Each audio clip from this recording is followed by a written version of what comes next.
Tous les artistes sont fous, mais tous les fous ne sont pas forcément des artistes. Beaucoup d'artistes frustrés, en revanche, deviennent des hommes dangereux, mais est-ce que tous les hommes dangereux sont forcément des artistes frustrés? Nous sommes là dans les rues de Saint-Pétersbourg, le 30 décembre 2010, la cloche retentit, il fait froid, et il y avait un artiste qui était censé performer. La salle s'échauffe, les gens le cherchent et tout. Il est censé interpréter les milliers de tubes qu'il a portés, parce que là on parle bien sûr de Boney M. Même si vous ne connaissez pas exactement le nom, vous connaissez forcément le catalogue. Et là précisément, alors que nous sommes dans des ruelles de Russie, on entend résonner le fameux Rasputin. Le tube de Boney M qui critique de manière assez rigolote l'action de Grigory Rasputin, l'ancien guérisseur mystique russe qui va devenir l'un des gourous de la famille royale au début du siècle. Et donc cette chanson raconte le mystère autour de cet homme qui décède le 30 décembre 1916.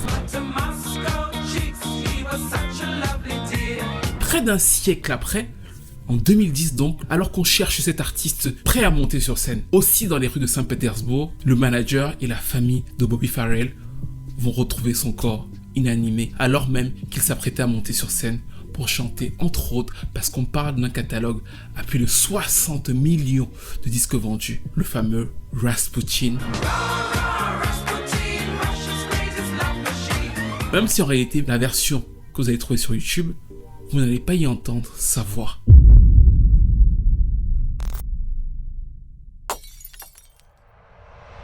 Est-ce que le génie d'un artiste, ou alors la quantité de génie d'un artiste peut se résumer à l'honnêteté de cet artiste-là? Parce que là, nous repartons dans l'Allemagne des années 40, nous sommes en plein milieu de la guerre, quand Franz Reuter naît. C'est un petit garçon allemand, plus ou moins banal, il a une enfance assez studieuse, et il se prépare à devenir cuisinier.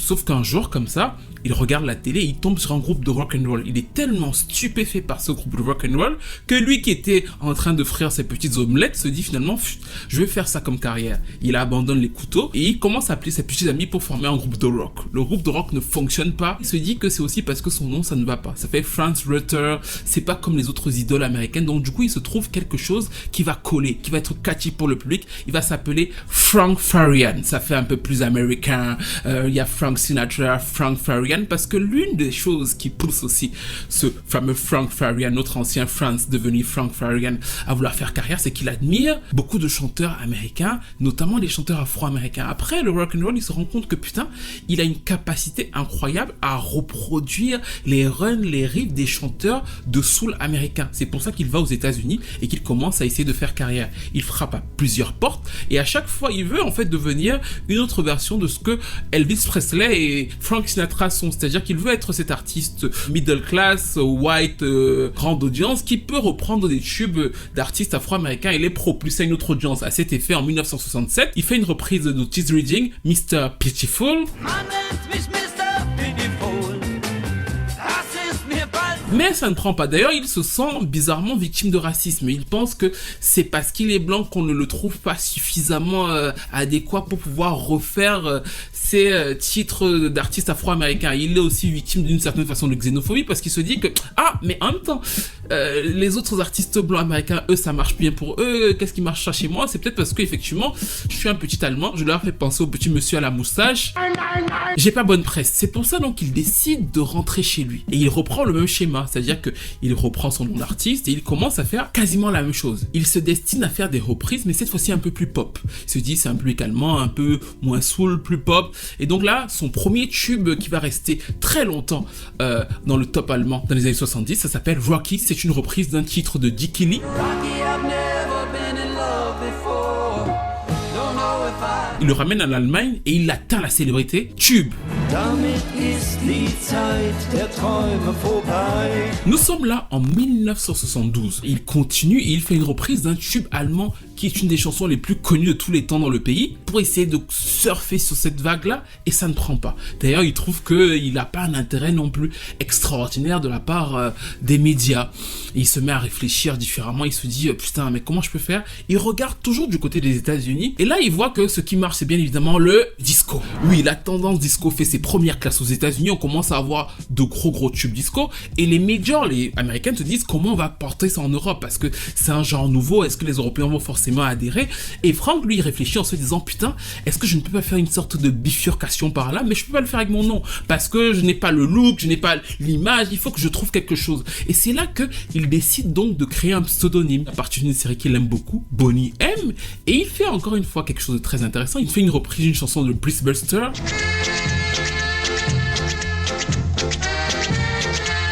La chanson s'appelle Baby Do You Wanna Bump?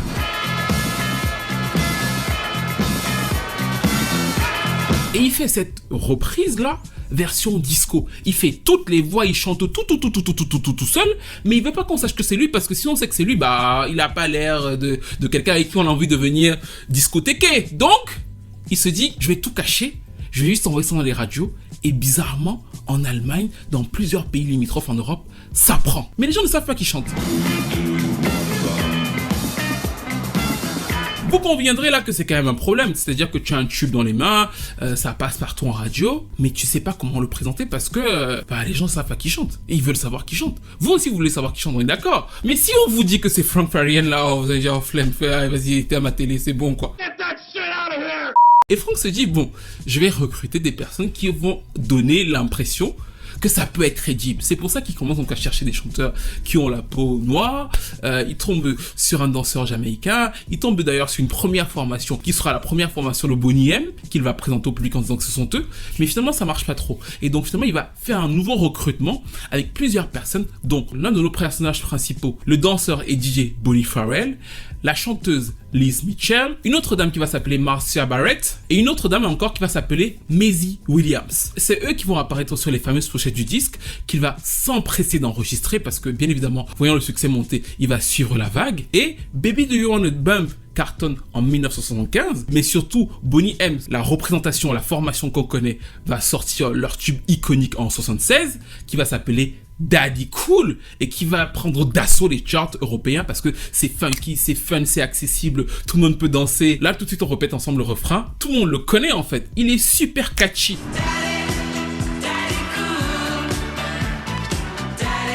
L'album Take the Heat Out of Me devient un succès, donc il devient l'un des groupes principaux du disco, mais c'est un groupe européen, ce qui est très particulier à l'époque, mais ça continue à cartonner, et il est toujours très malin notre Frank, c'est-à-dire que le second single était une reprise de Bob Marley, parce qu'il oublie jamais de reprendre des trucs qui ont déjà été faits, comme vous avez pu le comprendre.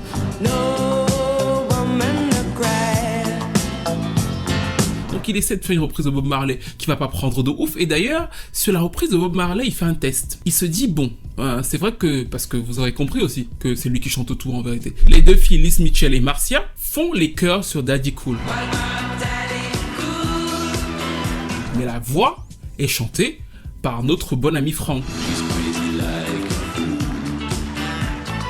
Sauf que tout le monde pense que la personne qui chante c'est Bobby Farrell. Et justement, il a ce petit truc de se dire, bon, peut-être que le bon Bobby, je peux juste continuer à composer. Et je lui fais chanter le truc. Et il lui fait chanter la reprise de No Woman No Cry. Sauf que la voix de Bobby n'est pas aussi bonne que sa voix, lui, celle de Frank. Et donc finalement, il décide de dire, ce sera pas un single. Et toi, ta vie, ce sera exciter les gens. Et c'est comme ça aussi qu'on va avoir la Bobby Farrell mania. C'est-à-dire que Bobby Farrell, vous le voyez sur scène, il danse, il donne tout. Enfin, et c'est vraiment un personnage et tout. C'est le gars avec qui tu as envie de danser en fait en boîte de nuit. Tu as envie d'arriver sur scène et te dire que tu vas tomber sur Bobby Farrell, tu vas tout donner parce que moi je trouve que je vais vous expliquer ça. Moi je suis un très mauvais danseur. Donc du coup quand je le vois danser, je trouve que il danse comme s'il y avait personne autour de lui et en même temps comme si tout le monde le regardait. C'est génial.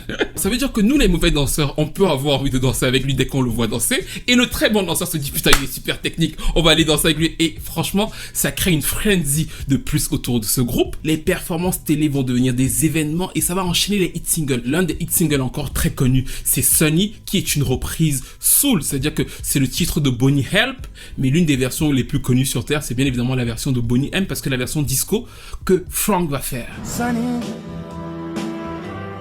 thank you for the sunshine. Et la formule continue, ils arrivent à leur second album en 77, et là il va y avoir le tube Ma Baker, où encore une fois on retrouve un peu certains éléments comme Daddy Cool, avec le ping-pong entre la voix super grave, super bien incarnée par Bobby Farrell, et les voix féminines qui sont elles incarnées par Liz Farrell et Marcia.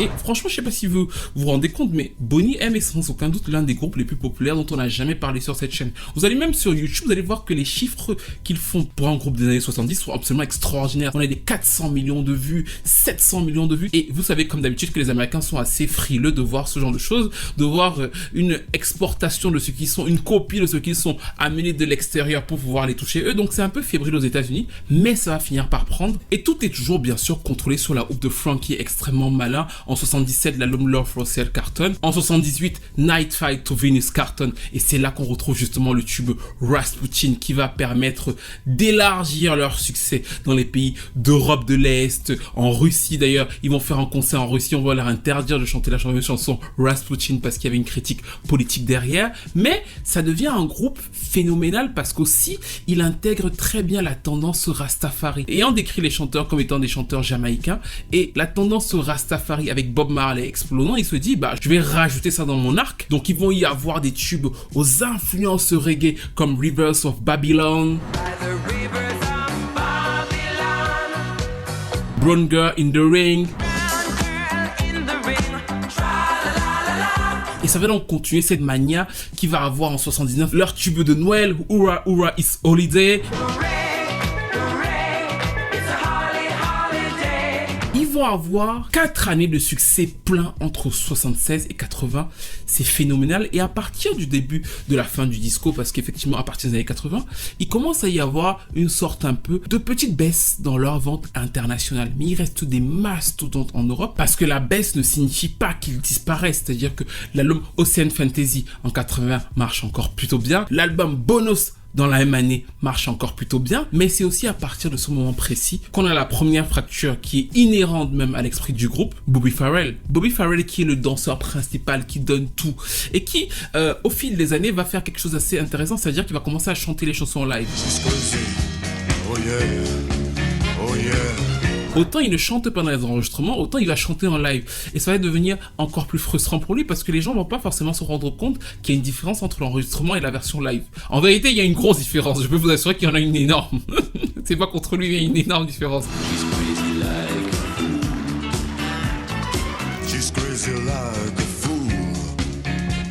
Mais il est tellement cool, Bobby, qu'en vérité, les gens, ils s'en foutent qu'il y ait une différence. Ils sont juste contents de le voir chanter. Sauf que de l'autre côté, c'est très particulier pour lui parce que lui, il n'a pas de royalties.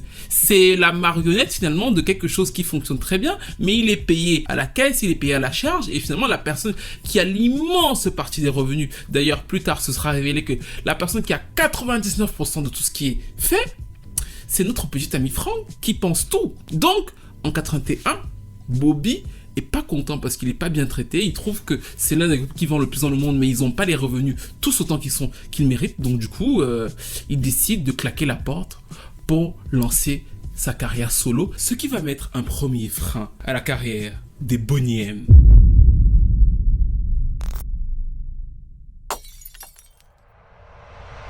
Notre petite ère disco se termine et je vous repose la question.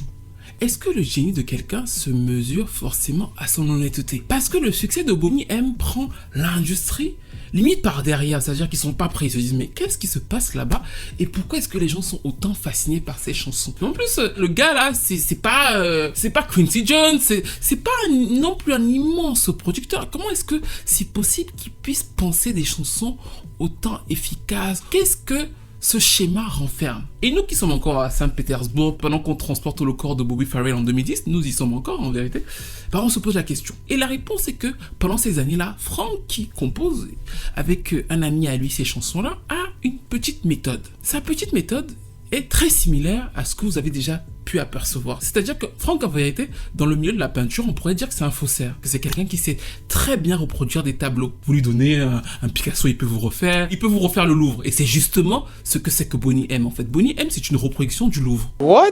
Vous allez vous dire, mais du coup, pourquoi personne lui a porté plainte? Parce que parfois, c'est difficile de savoir que c'est le Louvre.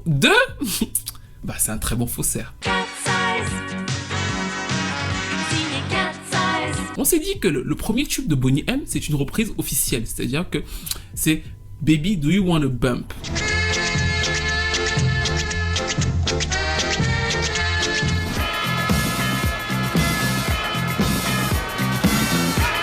Là, il est crédité. Et ça, c'est un des premiers cas de figure. Vous avez pu vous apercevoir que beaucoup des chansons qu'on a citées étaient déjà des reprises. Mais c'était des reprises officielles. Là où Frank est allé encore plus loin, c'est qu'il y a un second niveau de reprise chez les Boney M. Bien sûr, nous avons tous des cultures assez différentes et tout, mais nous sommes habitués à des comptines, aux chants traditionnels. Des comptines ou chants traditionnels, ça rentre assez facilement dans la tête. Et c'est pas forcément toujours crédité en termes de droit. C'est-à-dire que vous pouvez écouter une chanson peut-être au Mali ou alors, je sais pas, en Albanie.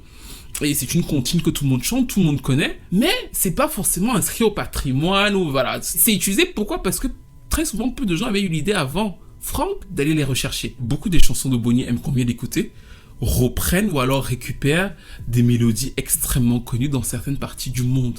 Sauf que c'est bien fait. Par exemple, May Baker reprend une comptine tunisienne.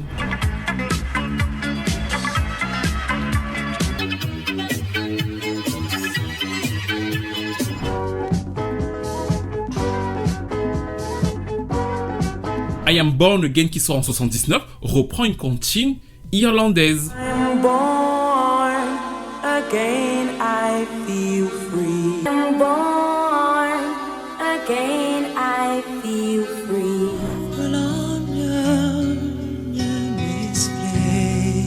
No More Chain Gang qui sort de la même année en 79 reprend un titre originaire du Zaïre de Johnny Vacklin qui est sorti en 76.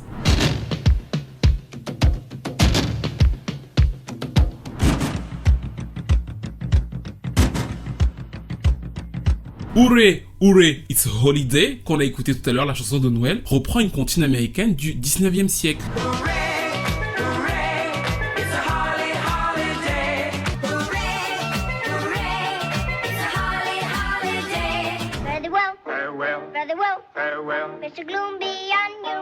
Rasputin, qui résonne dans les rues, reprend une comptine serbe à un moment de la chanson.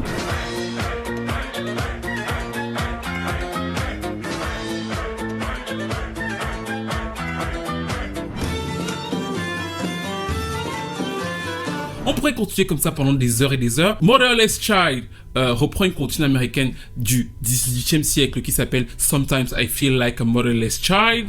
I feel like a motherless child. Like a motherless child. Et c'est fascinant parce qu'il le fait avec plein d'autres titres. Sur Dance in the Street, il rajoute un bout des Bee Gees.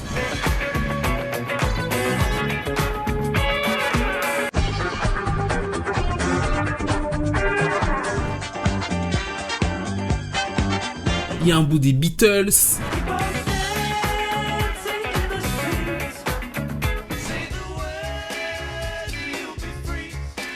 C'est limite pour moi, et c'est pour ça d'ailleurs que je fais une vidéo aujourd'hui dessus, de la musique intelligence artificielle avant la musique intelligence artificielle. C'est limite le format TikTok avant le format TikTok. Et c'est pour ça en fait qu'il prend de court l'industrie, parce que peu d'artistes véritablement avaient réussi à capter un système qui est aussi stratégique, pas très honnête, mais bien ficelé, parce que c'est tellement pas bête d'aller chercher des comptines. Elles ont ce truc, voilà, addictif, machin. Elles sont faites de façon très humaine à regrouper des gens et tout. Le fait d'aller les chercher, de les incorporer comme ça dans des tubes pop, qui en plus souvent racontent des petites histoires un peu fun, en plus dans l'ère disco où tout le monde peut danser, voilà, ça rassemble tout le monde, c'est un génie incroyable, mais encore plus financier, parce qu'il ne paye pas de droits au pays ou aux tribus dans lesquelles il prend les comptines.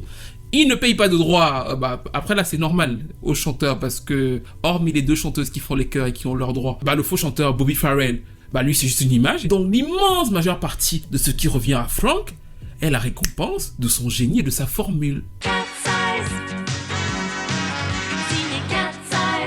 C'est un faussaire de génie, un homme d'affaires extrêmement coriace qui ne s'encombre pas de sentiments, parce que quand Bobby Farrell part, en fait, il lui dit, ok, il le remplace. À partir de 82, il trouve un nouvel mec qui va danser, mais c'est pas la même ferveur qu'avec Bobby Farrell. Donc, du coup, il y a des allers et retours entre 82, 83, en 84.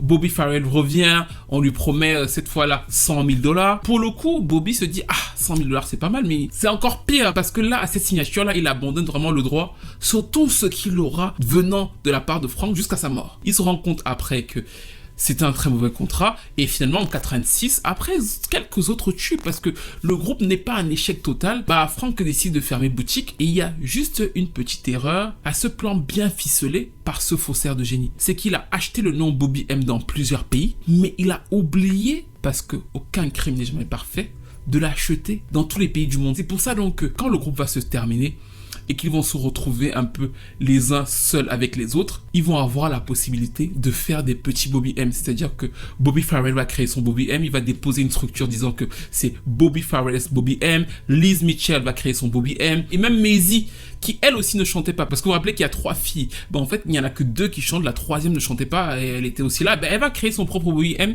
et ils vont donc pouvoir faire des petites tournées qui vont leur apporter un peu d'argent et vont leur permettre de vivre sur le long terme. Mais ça va toucher à l'ego de Frank, mais il va vite pouvoir s'en remettre.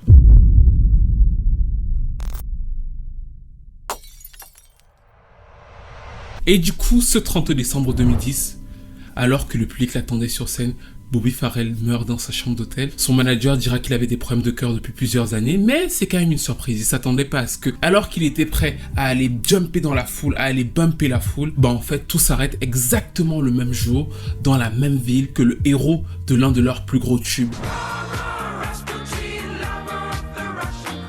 Et l'homme meurt sans rien à ce moment-là. Il est pauvre, il n'a pas grand-chose. Ça fait quasiment 20 ans effectivement que Boney M s'est terminé. Et vous auriez pu vous dire oui, mais bah, du coup vu que on aimait bien le tonton Bobby, les gens auraient dû acheter les singles de sa carrière solo. Sauf qu'encore une fois, et ça c'est le génie de Boney M, c'est que justement c'est pas la même chose. Il va essayer à plusieurs reprises de sortir des singles solo, de sortir des projets solo, ça ne va jamais fonctionner.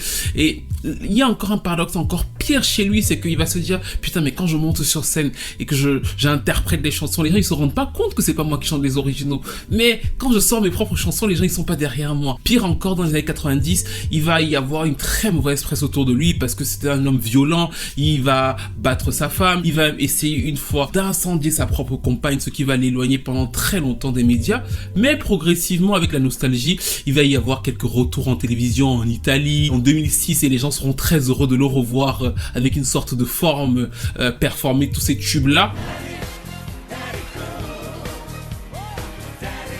Sa fille dira, comme je sais que vous avez envie de le dire, qu'il a été totalement spolié par Frank Farian, et finalement son histoire à peu près s'arrête là. Et j'ai même envie de dire que finalement l'histoire même du groupe Boney M, de tous les membres, s'arrête ce jour-là, parce que ce qui reste d'eux, c'est effectivement la musique. Je pense que même ceux qui ne les connaissent pas physiquement, qui ne connaissent même pas le nom du groupe, forcément, si vous avez regardé cette vidéo, vous connaissez au moins une des chansons. Vous avez dû vous dire à plusieurs reprises, ah oui, je connais, parce que, en fait, il y a quelque chose de super fort dans ce catalogue, c'est que le fait d'avoir repris toutes ces chansons-là qui appartiennent à des patrimoines plus ou moins culturels de différentes cultures, déjà, ça nous marque. En plus, repris avec tout le folklore du disco et le côté entêtant, bah en fait, on a l'impression d'avoir toujours connu ces chansons-là. By the rivers of Babylon.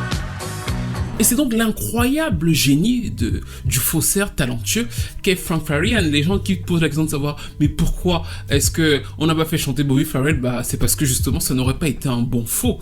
Pour que ce soit un bon faux, il fallait qu'il réunisse tous ces éléments là, et pour que ça nous touche autant, il fallait qu'effectivement il s'inscrive dans une sorte de pop culture mondiale. Mais je pense aussi que c'est peut-être même le défaut de Boney M, c'est-à-dire que c'est tellement bien manufacturé que ça fait de gros tubes pop iconiques, mais de l'autre côté on a quand même l'impression que quand on connaît ça, ben en fait ça ne battra jamais les chansons originales, c'est-à-dire que les comptines qui sont reprises là, bien sûr ça nous touche, mais quelque part, même si on ne le sait pas, on a déjà l'impression en écoutant Boney M que ça vient de quelque part, parce que les comptines souvent de ces différents pays là sont déjà inscrites quelque part dans nos sortes de patrimoines immémoriaux, et c'est en ça que c'est finalement TikTok avant TikTok, c'est de la musique intelligence artificielle avant la musique intelligence artificielle, et ça rapporte surtout énormément d'argent. C'est pour ça qu'en 1989, Janet Jackson est en train de sortir Rhythm Nation, Boney M c'est fini, et Frank Farian se pose dans une pièce avec l'un de ses compères et il se dit putain, on a quand même fait un énorme coup.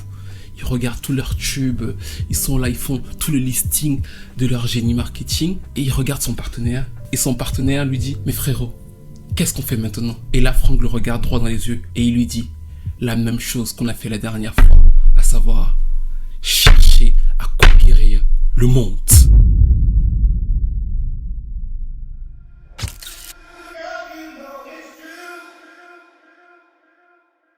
Girl, you know it's true. Girl.